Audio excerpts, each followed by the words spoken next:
Michael Peeters, how has Alcatel-Lucent's wireless strategy evolved since the company's change of leadership? As you know, we've split ourselves into a very razor-sharp focus on ultra broadband and on the other hand IP. And so the wireless strategy belongs to the ultra broadband part, and we've made a very conscious decision there to focus really, one, on LTE, and particularly on two aspects of LTE. One, going after LTE overlay as the strategy, and the market seems to bear out that this is the right way to do it. There's 75% of the top Tier 1 operators have chosen an overlay strategy. And secondly, we know that at a certain moment in time, the overlay, the LTE, isn't going to be sufficient from a macro perspective, so we're also betting very heavily on the small cells as a way to enhance the capacity exactly where that is needed.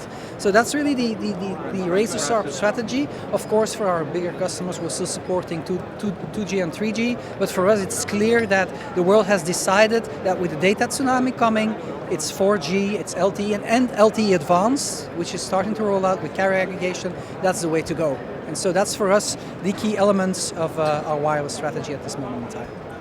Where does NFV, Network Functions Virtualization, fit in with this strategy? There's a perfect coupling there with the LTE advanced features that are coming with our 4G strategy. In fact, what we're seeing is that operators have realized that there's significant total cost of ownership savings associated with NFV. Now, if we look at the total cost of ownership and the CapEx and the OpEx parts of it, for all of the functions you could have in a network, there's a certain number of functions like DNS servers, firewalls that are obvious for virtualizations. There's a number like core routers which are completely unobvious and probably not a good idea. And then there's the intermediate part, which is wireless. And so for us, there are three huge advantages to virtualizing the wireless RAN. One is you can get a lot more performance because you can centralize the processing and know what's happening between cells and between users. Secondly, there's a total cost of ownership because the more you centralize, the less equipment you have at the cell site. So the less lease costs you have, the less cooling, the less power consumption. And thirdly, because you centralize, you can pool and you can scale more easily. So when you need more capacity, you add it in the data center. You don't need to go out and add capacity at each of the different sites. So that's a little bit NFV, and that's specifically what we're going to work on with Intel in the wireless space. Virtualization has certainly caught the imagination of mobile operators. Are you surprised at the rate of the acceptance of NFV?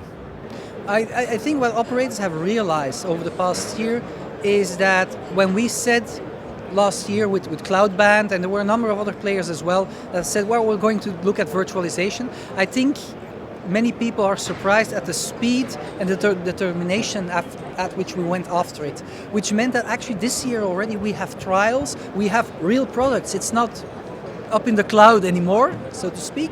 It's real product. It's something you can try in the lab. You can put live customers on it, which means that the acceptance comes a lot faster because you can actually try it out. It's not slideware. And I think that for me is really a key point of what we're showing this year here at Mobile World Congress as well. What other technology areas are you expecting to be concentrating on this year? For us, one, we've been working already for the past years with, for example, China Mobile, and our virtual RAN solution is in fact on their booth today. But what is important for us is this is NFV for the virtual RAN, for the virtual radio access network, is today something that's easily done with operators that have a lot of fiber. Now there's many operators in the world that don't have that much fiber. So for me as a strategic point, it's very important to see and to look at solutions that will allow us to serve virtual RAN to customers that don't necessarily have all of that fiber. So this is still in development? That's the advantage we're getting from Bell Labs. They've been working on many ideas, and with the new focus we found as a company, we're really channeling all of those ideas into the next generation products.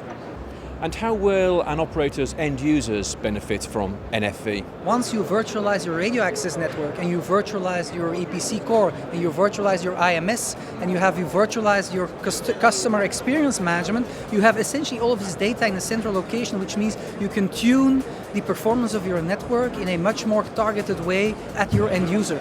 So it's for sure all for the best, both for the operator as well as for the end user. Michael Peeters, thank you very much.